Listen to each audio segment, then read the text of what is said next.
studio. Today I want to show you how to do the twice melted wax pendants.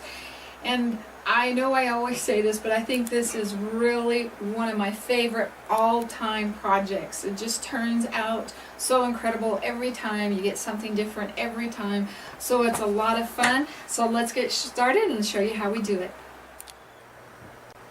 These are all the different pendants and necklaces and bracelets and all kinds of different fun things that I came up with using the wax as our color base and adding a little bit of glitter. And see how fun they are. And while we've got all the different shapes and sizes, and you can find some of the smaller ones and different ones in the stores, I found some really wonderful ones that we sell at Miriam Joy that I have not found in the stores. These are deeper. We have an oval.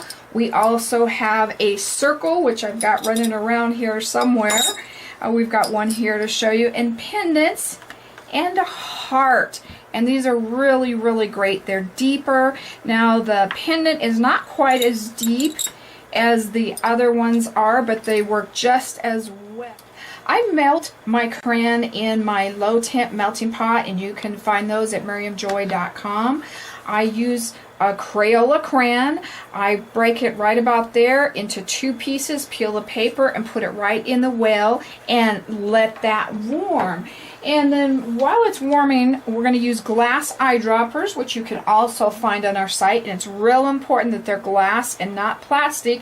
And you're simply going to set that in the wax in the well, just right like that. And a lot of people want to know how they clean them, and I don't clean mine. I leave one for each color. The one thing that I will do is once I am done with a color is I'll make sure I squish it really well and get as much wax as I can out. You never want to pull the wax all the way up into the bowl, because once the wax dries it hardens and then it's really hard to get it working again. But they're inexpensive enough that you can do one for each color. So that's kind of the basics on how we're going to start that. We're going to do our Halloween spider web next, and in that I'm going to use the glitter crayons. This is a orange, and it's got the black in it, and then the black has the orange in it, so they work really well with each other, and they're fun at Halloween, and those are the glitter crayons.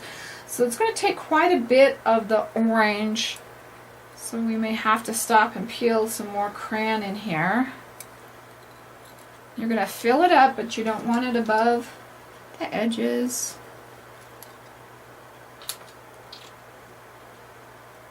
All the way around.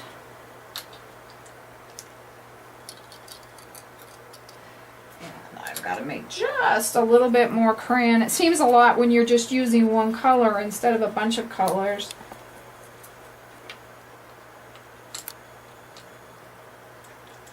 And just so that middle part is not dipping in very far. Now this is all still pretty much one solid color, so I'm not going to worry about letting it cool this time. And I'm going to go ahead and add my black right at the top here. Right there. We're going to pull down from that, make our spider web, and I'm also going to just pull it kind of across. You could do one solid line. I'm going to try bending them just a little bit this time. And we've got that all done. So we're going to go ahead and heat it, because again it's all the same warmth. And I'm going to use my hobby knife this time. Make sure you have it beside it warming up. Now we don't want to blow those around very much at all. So once those are liquid enough to move, we're just going to pull, and it's not quite liquid enough. If you get a ridge in it, if it's too soon, just pull it back up and just let it warm up. That's okay.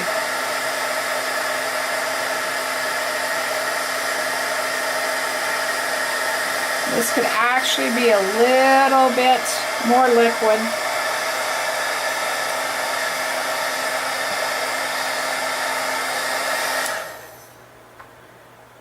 And we're going to go ahead and pull it down there. And there. And I want to see about adding a little bit more in between. So I get that real spider web look. So we've got that. I'm going to set him back up where he's a little bit more even so that he's all nice and neat. And then we're going to trim off his sides. And I'm going to try something a little bit different once we get this all cooled off. I'm going to try to put a spider on top of it when we're doing our sealer with our either a 3D or our Mod Podge, either one of those. So we'll let that cool just a second and then we'll put that together.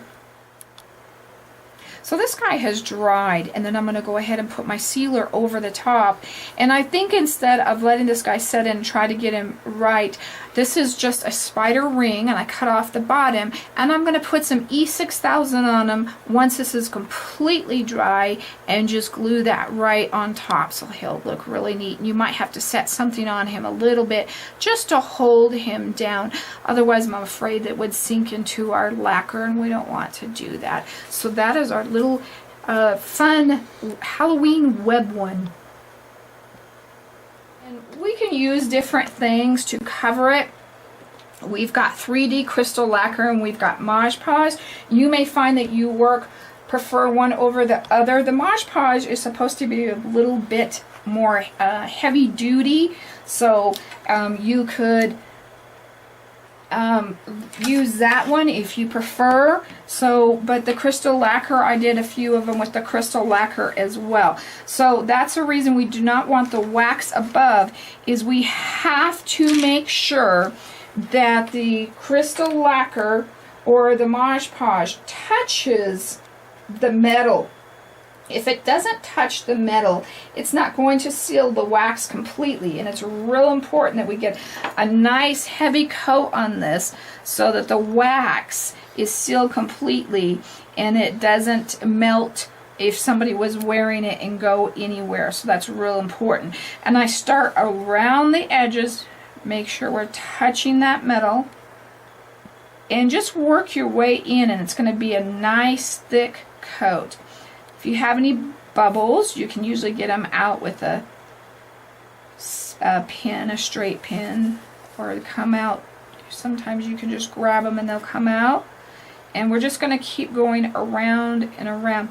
Now you can see my wax actually goes down in, but that's okay because this is where the coat on top is going to cover all of that up. So then you would just let that completely dry, and that's going to take a while, probably overnight, if not longer, and just make sure it's nice and flat.